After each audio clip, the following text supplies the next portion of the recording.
પાતુમ ધર્મમધર્મમુત્ખનયિતુમ શ્રી ભક્તિ ધર્માંગતો જાતાયોત્તર કૌશલેષુ દયયા સર્વેશ્વરેશાય ચ તૃપ્તિમ વાક્ય સુધારસૈર્વિદધતે નૈજૈર્નિજાનાં મુહોસ તસ્મૈ શ્રી હરયે નમોસ્તુ સહજા નંદાય સદ્વર્ણિને નંદાય સદ્વર્ણિને.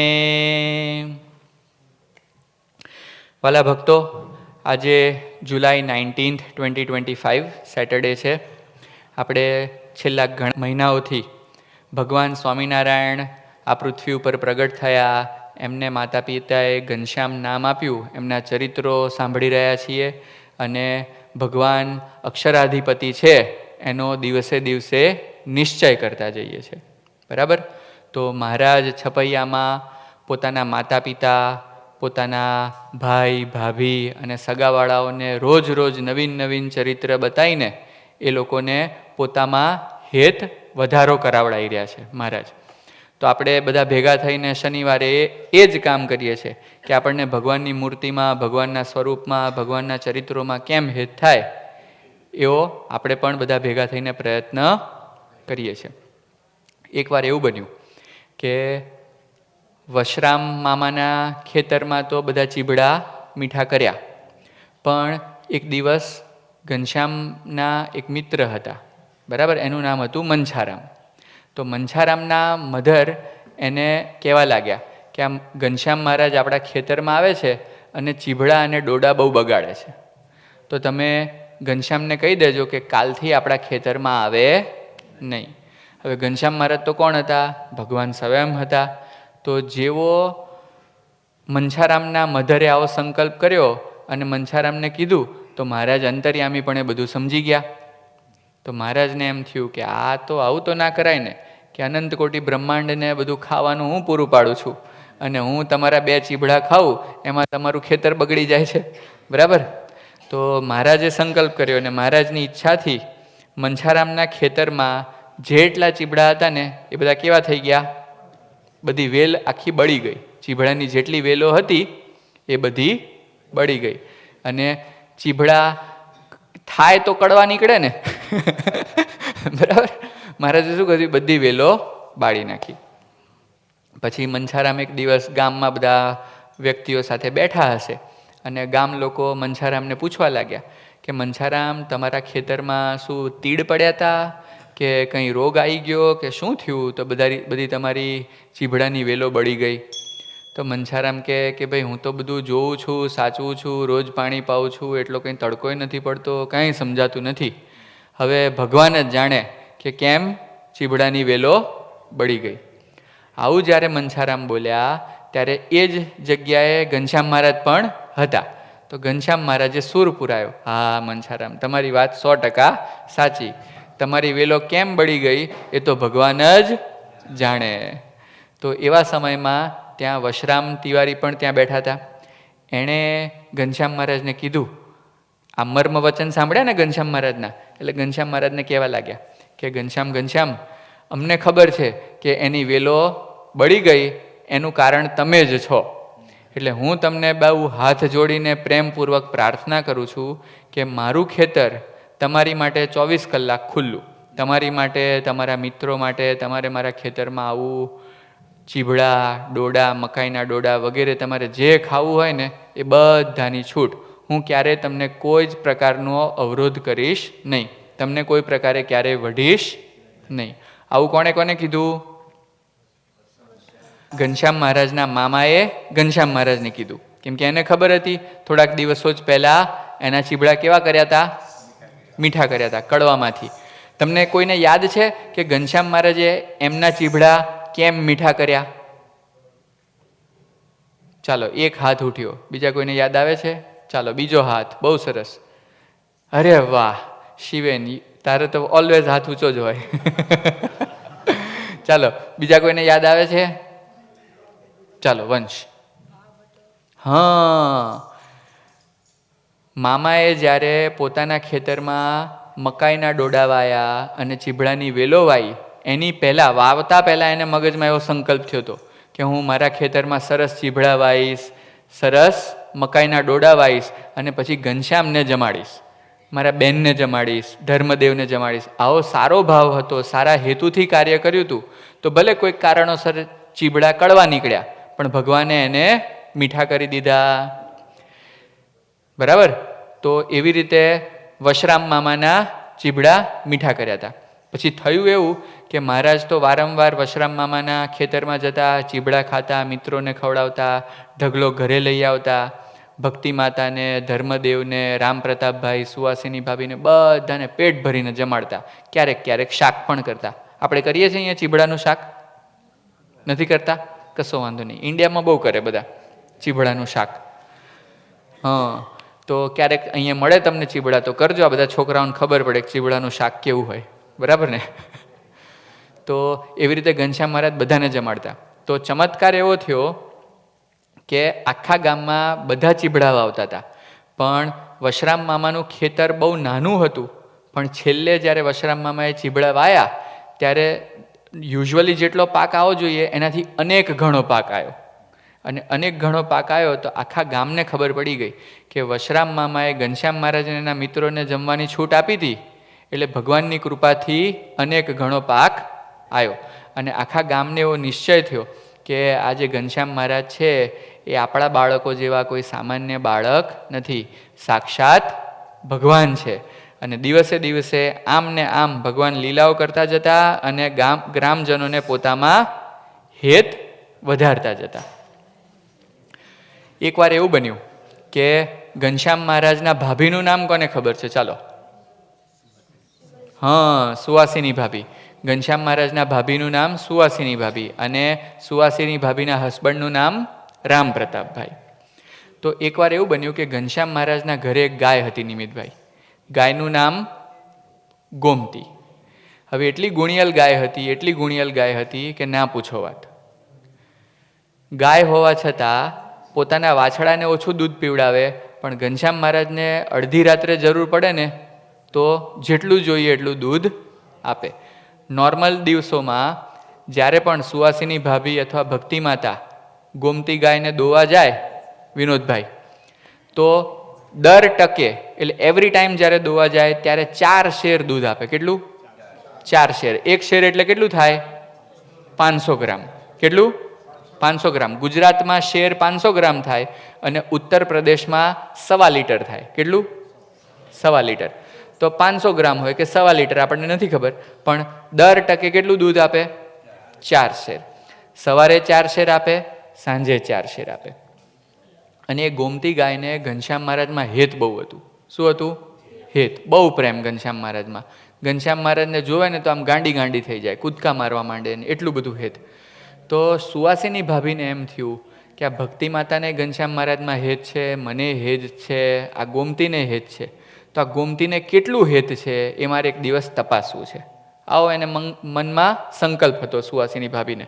તો જ્યારે જ્યારે ગોમતીને જોવે ત્યારે એને એમ થાય કે મારે તપાસવું છે, તપાસવું છે, તપાસવું છે. આવા સંકલ્પ કર્યા કરે પણ કાંઈ મેળ પડે નહીં. એક દિવસ એવું બન્યું કે ધર્મદેવ પોતાના 3 પુત્રોને લઈને જમવા બેઠા હતા અને સુવાસીની ભાભી પીરસતા હતા. તો સૌ પ્રથમ ધર્મદેવને અને રામ પ્રતાપભાઈને, ઈચ્છારામભાઈને બધાને શેર દૂધ પીરસ્યું. બરાબર?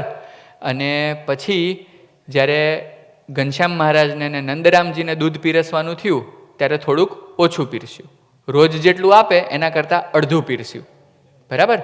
અને પછી બધાને જમાડી રહ્યા. પછી ભક્તિ માતા અને સુવાસીની ભાભી પણ જમ્યા.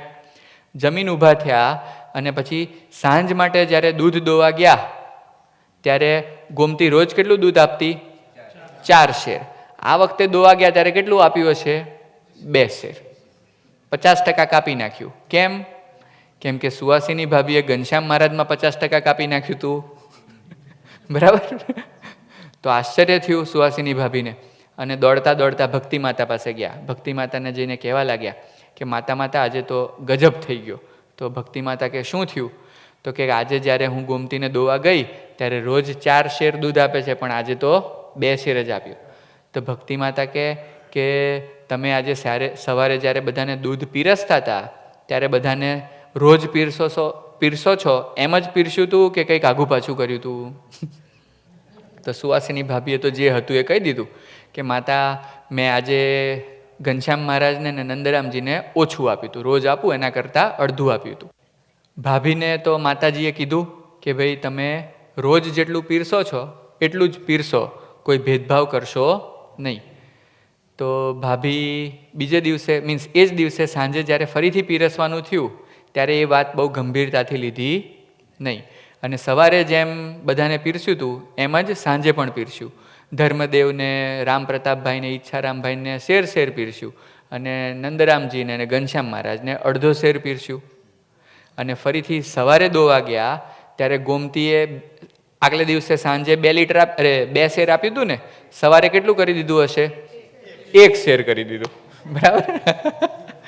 ફરીથી સુવાસિની ભાભી ગયા માતા પાસે. ભક્તિ માતા, તમે કીધું તું, તમારું વચન મને મનાણું નહીં, અને મેં ફરીથી રાત્રે જેટલું મારા મનમાં હતું એટલું જ પીરસ્યું. તો આજે સવારે જ્યારે હું દોવા ગઈ ત્યારે મને 1 શેર જ દૂધ આપવું. હવે શું કરશું? હવે તો તકલીફ થઈ પડશે. બપોરે બધા જમવા આવશે તો કહેશે ગોમતી કેમ આટલું જ દૂધ આપ્યું? તો ભક્તિ માતાએ બહુ પ્રેમથી સમજાયા સુવાસિની ભાભીને કે તમારા મનમાં જે કોઈ સંકલ્પ હોય એને પડ્યો મૂકો, અને રોજ જેમ પીરસતા હતા એમ જ બધાને એક સરખું પીરસો. તો બપોરે જ્યારે બધાને જમાડવા ગયા ત્યારે બધાને શેર આપ્યું, અને એમ ઘનશ્યામ મહારાજને પણ 1 શેર દૂધ આપ્યું. પછી ફરીથી જ્યારે દોવા ગયા ગોમતીને ત્યારે પાછું 4 શેર દૂધ આવવા લાગ્યું. આવું ચરિત્ર ગોમતીએ કર્યું. કોની માટે? ઘનશ્યામ મહારાજમાં જે હેત હતું એ દર્શાવવા માટે. ગાય કંઈ બોલી તો ન શકે, પણ એને એવું થયું કે ઘનશ્યામ માટે હું આ તમને જેટલી વાર તમે દોવા આવો એટલી વાર 4 શેર દૂધ આપું છું, તમારા બધા માટે નથી આપતી. એટલે તમે ત્યાં પાછો ભેદભાવ કરો તો એ તો ના પોસાય ને. એવું અદ્ભુત ચરિત્ર કોણે કર્યું? ગોમતી ગાયે કર્યું. અને પછી સુવાસિની ભાભીને એમ થયું કે આ ગોમતી ગાયને મારા કરતાં ઘનશ્યામ મહારાજમાં વધારે હેત છે, અને નમી ગયા ગોમતી ગાયને કે વાહ ગોમતી ગાય, તમને ઘનશ્યામ મહારાજમાં કેટલું બધું હેત છે. આવું મહા અદ્ભુત ચરિત્ર જોઈને સુવાસિની બાઈ પોતાના મનમાં ઘનશ્યામ મહારાજનો મહિમા વિશેષ ને વિશેષ સમજવા લાગ્યા, અને ઘનશ્યામ મહારાજને પુરુષોત્તમ નારાયણ જાણવા લાગ્યા. પછી આવી રીતે ન્યૂન અધિકપણું એમણે કર્યું હતું એની માફી ઘનશ્યામ મહારાજ પાસે જઈને માંગી. ઘનશ્યામ મહારાજને કહેવા લાગ્યા કે હે ઘનશ્યામ મહારાજ, તમે તો મારા ઈષ્ટદેવ છો, તમે તો પુરુષોત્તમ નારાયણ છો. આ ગોમતીજીને તમારામાં કેટલું હેત છે એ તપાસવા માટે મેં તમને દૂધ આપવામાં અધિક ન્યૂનપણું કર્યું હતું, એ મારો અપરાધ તમે માફ કરજો. તો ઘનશ્યામ મહારાજને તો ભાભીમાં હેત હતું, અને બિચારાએ નિખાલસપણે બધું સ્વીકારી લીધું. તો ઘનશ્યામ મહારાજે બધી ભૂલો માફ કરી, અને આટલી બધી ભૂલો માફ થઈ ગઈ તેમ છતાં સુવાસિની ભાભી ઘનશ્યામ મહારાજ પાસે 2 વરદાન માંગ્યા. સુવાસિની ભાભી ઘનશ્યામ મહારાજને કહેવા લાગ્યા કે હે ઘનશ્યામ, તમે મારી પર એવી કૃપા કરો કે આ ગોમતી ગાયને તમારામાં જેવું હેત છે એવું હેત મને પણ તમારામાં થાય. બીજું વરદાન એ માંગ્યું કે મને તમારામાં ક્યારેય જિંદગીમાં મનુષ્ય ભાવ ના આવે. શું? મનુષ્ય ભાવ. જો ભગવાન જ્યારે આ પૃથ્વી ઉપર જન્મ ધારણ કરે ને તો એમણે મનુષ્યના રૂપે જન્મ ધારણ કર્યો હોય, એટલે આપણા જેવા જ દેખાય, આપણા જેમ જ ખાય, આપણા જેમ જ સૂઈ જાય, આપણને જેમ વાગે ને લોહી નીકળે નિમિતભાઈ, એમ ભગવાનને પણ લોહી નીકળે. બરાબર? પણ આપણે સમજવું પડે કે એ કોઈ સામાન્ય જીવ નથી.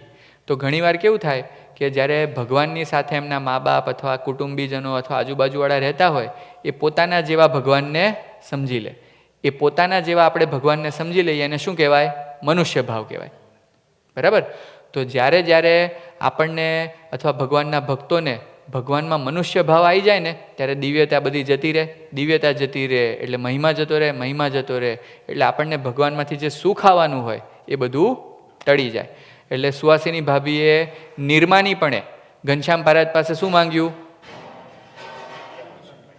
કે મને તમારા ચરિત્રોમાં ક્યારેય મનુષ્ય ભાવ આવે નહીં, હંમેશા દિવ્ય ભાવ જળવાઈ રહે, એવા આશીર્વાદ માંગ્યા. અને ઘનશ્યામ મહારાજે ખૂબ રાજી થઈને સુવાસિની ભાભીને આવા આશીર્વાદ પાઠવ્યા. આ જે ગોમતી ગાય હતી એ એટલી ઐશ્વર્યવાળી હતી, એટલા ચમત્કાર દેખાડતી કે એક દિવસે સવારે દોવે તો એ 4 શેર દૂધ આપે, સાંજે દોવે તો એ 4 શેર આપે, પછી વચ્ચે ક્યારેક જરૂર પડે તો એ 4 શેર આપે, પછી ક્યારેક 4 દિવસ સુધી ના દોવે તોય પછી પાછા ફરીથી 4 દિવસ પછી એટલું ને એટલું દૂધ આપે. 4 દિવસનું ભેગું કરેલું દૂધ જ્યારે વલોવે ત્યારે 4 શેર ઘી બને એવું દૂધ આપે. બરાબર? આ બધું કોની માટે? ઘનશ્યામ મહારાજ માટે. અને થોડાક દિવસો પહેલાં એક ચરિત્ર આવ્યું હતું, એમાં એવી વાત આવી હતી કે ગોલોકમાંથી સુરભી નામની ગાય એ ગોમતી બનીને ઘનશ્યામ મહારાજના ઘરે રહેતી હતી. શું કરવા માટે? કેમ કે એને ઘનશ્યામ મહારાજની સેવા કરવાનો ભાવ હતો. બરાબર? તો આવું અદ્ભુત ચરિત્ર કોણે ક્યાં કર્યું? ગોમતી ગાય, ઘનશ્યામ મહારાજ અને સુવાસિની ભાભી બધે ભેગા થઈને આવું ચરિત્ર કર્યું. પછી એક દિવસ એવું બન્યું કે ઉત્તર પ્રદેશથી નોર્થમાં એક દેશ છે નાનો અમથો, એ દેશનું નામ છે ક્રિશ નેપાળ. શું નામ છે? નેપાળ નામનો એક દેશ છે. એ દેશમાં બધા વૈરાગીઓ રહેતા હતા, વૈરાગી સાધુઓ. તો એ લોકો નેપાળ દેશમાંથી જાત્રા કરતા કરતા સંઘ લઈને કઈ બાજુ આવ્યા? ગંડકી નદીમાંથી શાલિગ્રામ બધા પથ્થરો ભેગા કરીને ચાલતા ચાલતા અયોધ્યા બાજુ જવાના હતા એ લોકો. અને અયોધ્યા જતા પહેલાં એ બધાએ ભેગા થઈને છપૈયામાં વિશ્રામ કર્યો. શું કર્યું? વિશ્રામ કર્યો. મોટો સંઘ હતો. કેટલા વૈરાગી બાવાનો હતો? 1000 વૈરાગી બાવા. અને બધા ચીપિયા ધારીને ખણ ખણ ચીપિયા વગાડે ને આખી જે જમાત હતી વૈરાગી બાવાની, એમાં અનેક હાથી, ઘોડા, રથ, મિયાના, ડંકો, નિશાન, અનેક ઊંટો, અબદાગરી, પછી છત્ર વગેરે તથા તોપો. શું લઈને નીકળ્યા હતા? તોપ લઈને નીકળ્યા હતા. યુ નો વોટ ઇઝ તોપ? કોને ખબર છે? ચાલો આ છોકરાઓને કોણ કહેશે? કેનન. યસ, કેનન લઈને નીકળ્યા હતા બધા બાવાઓ. બરાબર? વૈરાગી બાવાઓ.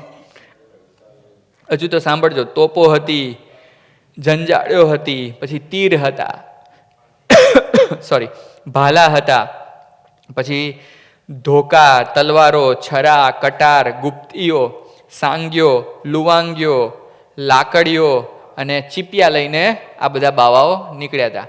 આમ કહેવાય વૈરાગી, પણ તમે દૂરથી જુઓ ને તો બીક લાગી જાય, આપણને ભાગી જવાનું મન થાય.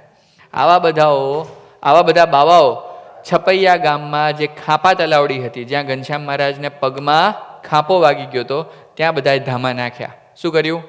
ધામા નાખ્યા. આપણે અહીં પાછળ ટેન્ટ નાખીએ છીએ ને, એવા ટેન્ટ બાંધીને બધા ત્યાં ઉતર્યા અને ગામમાં આવ્યા. ગામમાં આવીને બધાને પૂછે કે આખા ગામમાં સૌથી સારા વ્યક્તિ કોણ છે જે બાવાઓને સીધું આપે?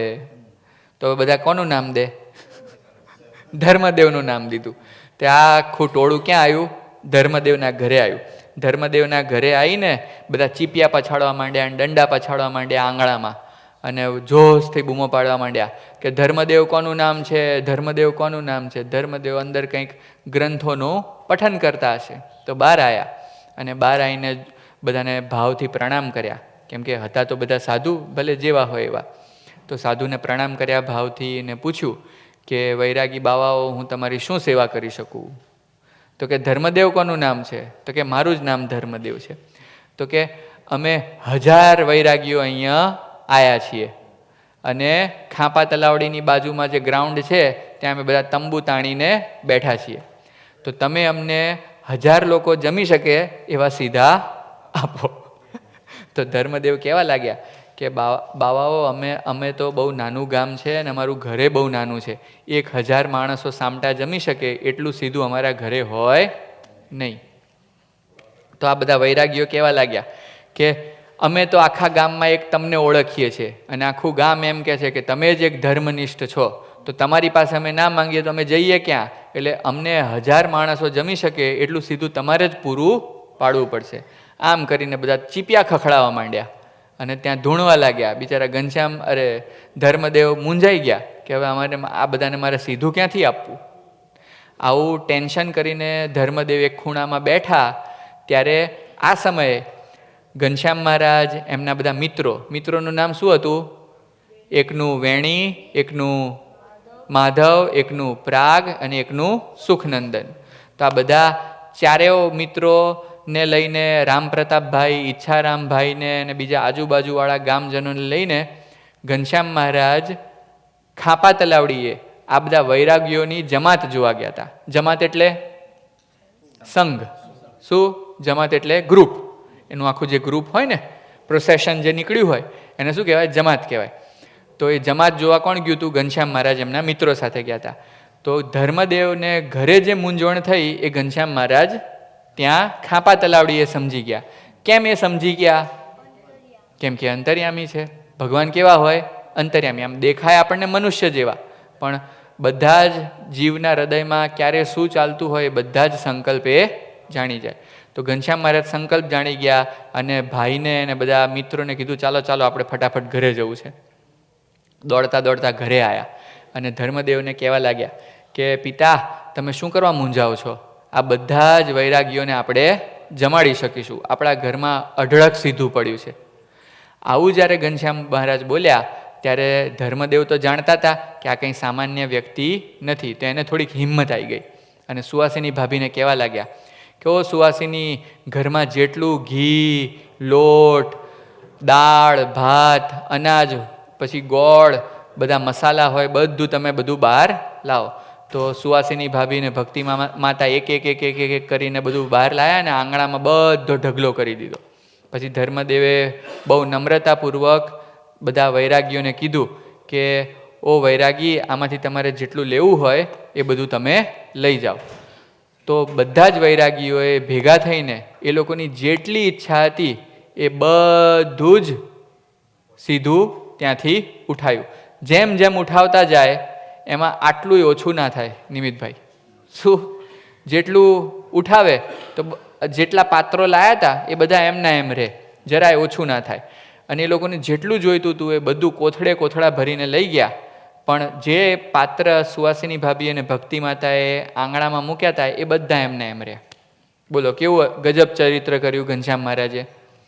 અને પછી આ બધા વૈરાગીઓ ગયા પોતાના સ્થાને. ત્યાં જઈને એ લોકોને મન ભાવતા લાડવા અને દાળ, ભાત, શાક, રોટલી ને પુડલા અને તમે 56 ભોગમાં જેટલી આઈટમ ના ધરાવતા હોય ને એટલી બધી એ લોકોએ બનાવી અને ખૂબ પ્રેમથી ભગવાનને થાળ ધરાયો. અને પછી બધા વૈરાગીઓ જમ્યા. હવે એ લોકો જમતા હતા ત્યારે ધર્મદેવને એવી ચિંતા થઈ કે આ લોકોને કંઈક સીધું ખૂટ્યું તો નહીં હોય ને. તો ધર્મદેવ ગામના બધા માણસોને લઈને ત્યાં જોવા ગયા કે ચાલો આપણે થોડુંક ચેક કરતા આવીએ કે આ વૈરાગીઓને કંઈ સીધું ખૂટ્યું નથી ને. તો એવું ચેક કરવા માટે ધર્મદેવ ત્યાં ગયા અને ત્યાં બધા તૃપ્ત થઈને બેઠા હતા. બધા વૈરાગીઓ એકદમ દે વર કમ્પ્લીટલી સેટિસ્ફાઈડ, એટલું બધું જમ્યા. પછી ધર્મદેવને જોઈને કહેવા લાગ્યા કે અમે છેક નેપાળથી નીકળ્યા છીએ, રસ્તામાં કેટલી જગ્યાએ અમે સ્ટોપ કર્યો હતો અને અનેક લોકોએ કોઈક રાજા મળ્યા અને કોઈક પ્રજા મળી અને બધાની પાસેથી અમે સીધા લીધા હતા, પણ તમારું સીધું જમીને અમને જેટલી તૃપ્તિ થઈ એવી કોઈ જગ્યાએ થઈ ન હતી. ખૂબ રાજી થયા. અને એ વૈરાગીઓને પણ એવો નિશ્ચય થયો કે જ્યારે અમે પાત્રમાં બધું અનાજ વગેરે જોયું હતું ત્યારે દેખાતું હતું કે આ તો બહુ ઓછું છે, અમને બધાને કેમનું થઈ રહેશે. પણ એ વૈરાગીઓએ ધર્મદેવને કીધું કે ઓ ધર્મદેવ, આ તમારા જે પુત્ર ઘનશ્યામ છે એ કોઈ સામાન્ય જીવ નથી. આ તો બહુ મોટા કોઈક ઈશ્વરનો અવતાર હોય એવું અમને લાગે છે. તો બધા વૈરાગીઓએ ઘનશ્યામ મહારાજને નમન કર્યા, વંદન કર્યા અને પછી પોતાની જમાત લઈને આગળ નીકળ્યા. આવું અદ્ભુત ચરિત્ર ઘનશ્યામ મહારાજે છપૈયામાં કર્યું હતું. એક તો આ બધા વૈરાગીઓને સીધું આપ્યું, પછી એની પહેલા આપણે કયું ચરિત્ર જોયું? ગોમતી ગાયનું ચરિત્ર જોયું. અને એની પહેલા કયું જોયું? ચીભડાનું.